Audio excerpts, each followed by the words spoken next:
You don't realize it, but you might actually love backstabbing, manipulative liars, and let me clarify, in books. Hear me out. I'm totally aware that these characters are the worst kinds of people.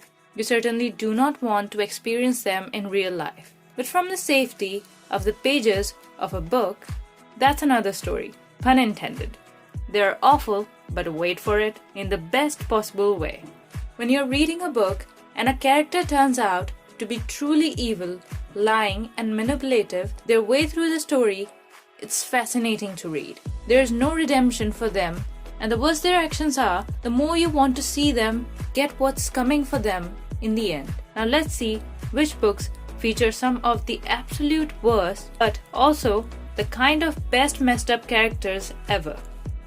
The first one is The Lies They Tell. Everyone in Tenny's Harbor knows the Garrison tragedy. A mysterious house fire killed all but Tristan, the son of the family, and Pearl knows that her father didn't do it. But the town thinks otherwise. Let's just say that it's absolute insanity when we find out who really burned down the Garrison house and whether or not they get away with it. Well, you'll have to read the book to find out. But let's talk about the plot of this book in detail. So, everyone in the Tenny's Harbor knows about Garrison tragedy, how an unexplained fire ravaged their house, killing 4 of the 5 family members. But what people don't know is who did it. All fingers point at Pearl's father, who was the caretaker of the property. But Pearl just doesn't believe it. Leave it to a town of rich people to blame the help. With her disgraced father now trying to find work in between booze benders, Pearl's future doesn't hold much than waiting tables at the local country club, where the wealthy come to flaunt their money and spread their gossip.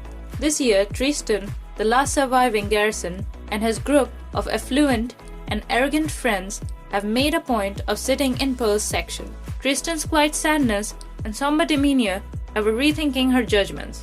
Befriending the boys could mean getting closer to the truth, clearing her father's name, and giving Tristan the closure he seems to be searching for.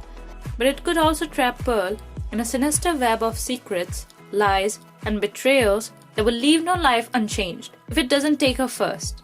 The second book is The 1,000th Floor.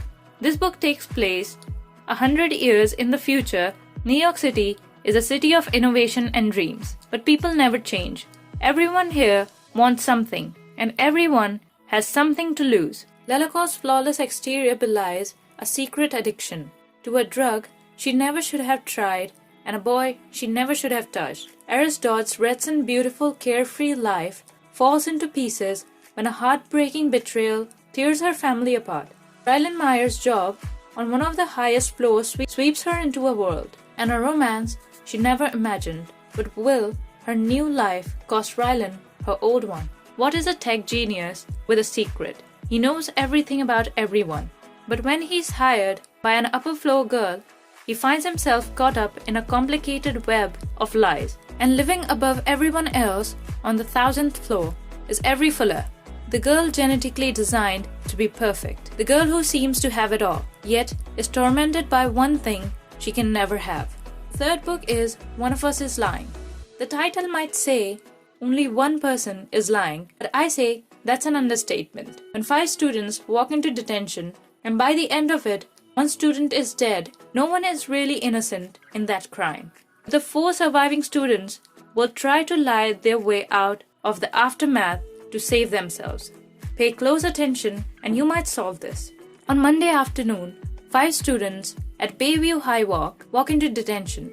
Bronwyn, the brain, is Yale-bound and never breaks a rule. Eddie, the beauty, is the picture-perfect homecoming princess. Nate, the criminal, is already on probation for dealing. Cooper, the athlete, is the all-star baseball pitcher.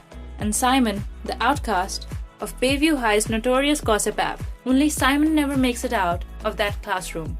Before the end of detention, Simon's dead, and according to investigators, his death wasn't an accident. On Monday, he died.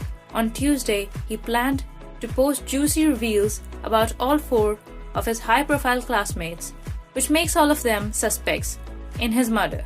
Or are they perfect patsies for a killer who's still on the loose? Like I said, you'll have to read to find out. Now the 4th book is Truly Devious. Years ago, Albert Ellingham's wife and daughter went missing, only for his wife to turn up dead and his daughter to never be found. All that was left was a note at the scene of the crime, signed Truly Devious. Now cut to present day, where Stevie Bell, attending Alligram Academy, has made it her goal to finally figure out who the killer was. There's only one hitch in her plan. Truly Devious might be back. Now can she stop the killer who got away with his crime so many years ago? You'll have to read to find out. The fifth book is Genuine Fraud. The title really lets you know what you're in here for. From the author of the unforgettable New York Times bestseller, We Were Liars, comes a masterful new psychological suspense novel, the story of a young woman whose diabolical smarts are her ticket into a charmed life. But how many times can someone reinvent themselves? You be the judge.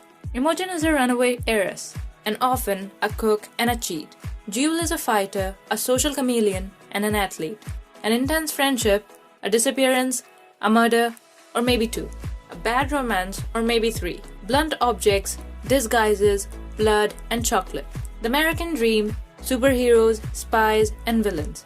A girl who refuses to give people what they want from her. A girl who refuses to be the person she once was. Now the sixth book is Unrivaled. And this is my personal favorite. So what's it about? It's about the things people will do for fame. In Hollywood, your most desperate dreams can quickly become your worst nightmare.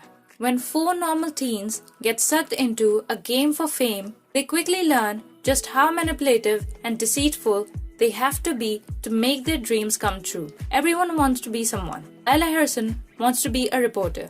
Esther wants to be an actress. Tommy Phillips wants to be a guitar hero. But Madison Brooks took destiny and made it her own a long time ago. She is Hollywood's hottest starlet, and the things she did to become the name on everyone's lips are merely a stain on the pavement. That is, until Lila, Esther, and Tommy find themselves with a VIP invite to the world of Los Angeles nightlife and lured into a competition where Madison Brooks is the target. Just as their hopes begin to gleam like stars through the California smog, Madison Brooks goes missing, and all of their hopes are blacked out in the haze of their lives. It's funny. I used to feel the same way in my math exams. Hi guys! So this was my list of manipulative books which I love. I hope that you'll enjoy these books as well. Let me know in the comment section below which book would you like to read and why. And if you're new, consider subscribing. A question to you though. Which popular book are you planning to read and why? But anyway, thank you so much for watching. Don't forget to like, comment, share and subscribe. Don't forget to ring that bell so you don't miss any videos from me. Follow me on Instagram. Let me know what was your favorite part of the video or which novel I should review next, or just say hi, that's fine too. And above all that, everybody have an amazing day. I'll see you all next Monday.